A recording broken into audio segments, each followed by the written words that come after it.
Assalamu alaikum viewers, welcome back. This is Dr. Abid Sargani. Viewers, in today's lecture we are going to discuss about the septicemia.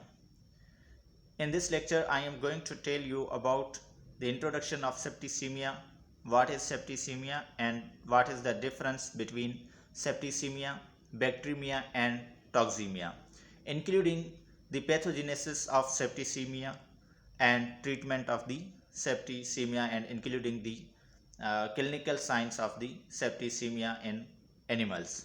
So let's start our lecture.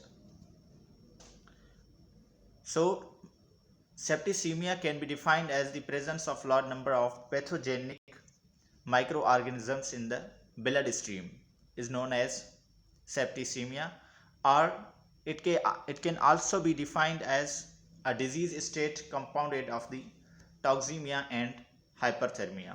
Actually, toxemia and hyperthermia are clinical aspects of the septicemia. So now what is the difference between toxemia, septicemia and bacteremia? How you can diagnose or differentiate between these three?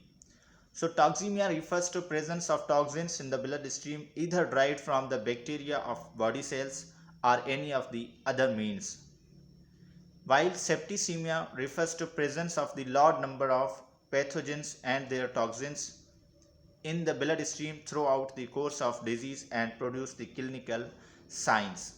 Here you can differentiate that septicemia includes the pathogen as well as its toxins in the blood until the incubation of that disease which are going to be developed by that microorganism.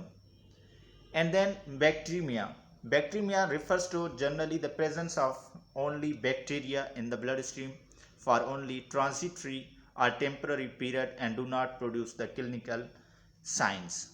So this is the differentiating basic difference between the toxemia, septicemia and bacteremia. Hopefully you will understand it. Let's move to the etiology or the cause of the septicemia. Generally, septicemia on the basis of etiology have been divided into two categories. Number one, primary causes or secondary causes of the septicemia. So in primary causes, what happens that microorganisms causing the disease directly enters into the bloodstream and changes the blood cells or corpuscles. Here is the list of the common microorganisms which causes the diseases. Includes anthrax caused by Bacillus anthracis. Pasteurellosis is a group of diseases caused by Pasteurella bacterial species, including Pasteurella multocida, Pasteurella hemolytica, and mostly caused by the HS in the animals. Salmonellosis in the poultry as well as in large and small animals. Listeriosis is also a zoonotic disease, Rift Valley fever, African swine fever, and bovine viral diarrhea. These are the basic common examples of the primary septicemia which can be developed in these cases.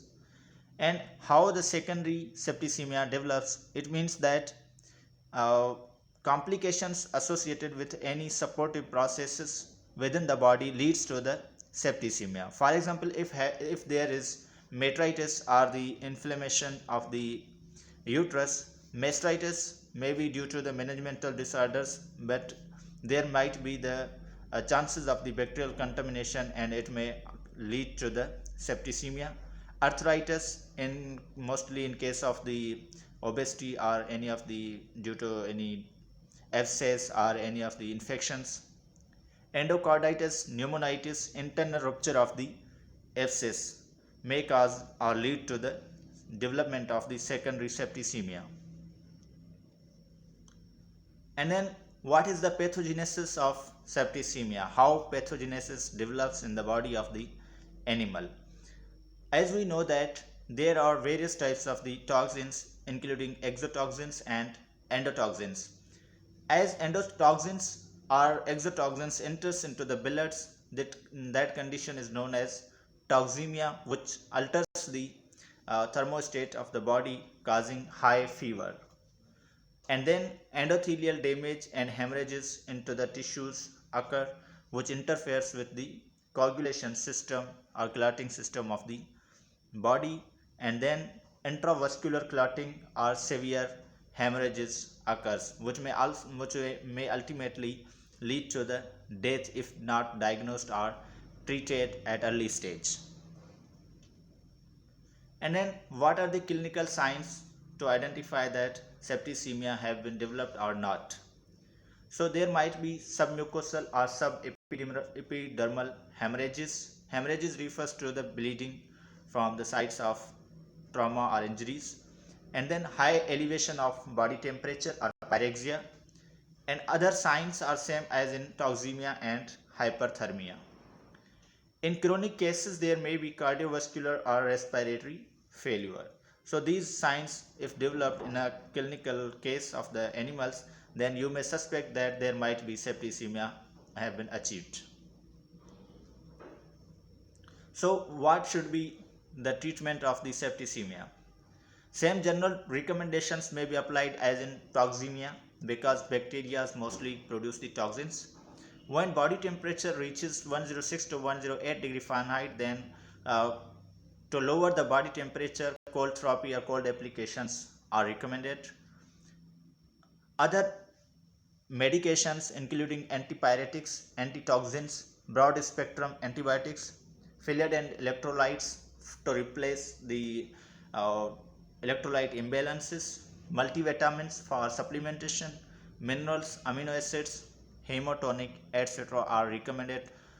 And then provide the soft nourishing feed to the animals are also recommended to support the animal or reduce the further complications. Thank you very much for watching my videos. If you are new here, then I would like to request you to please subscribe my YouTube channel for my support. Thank you very much.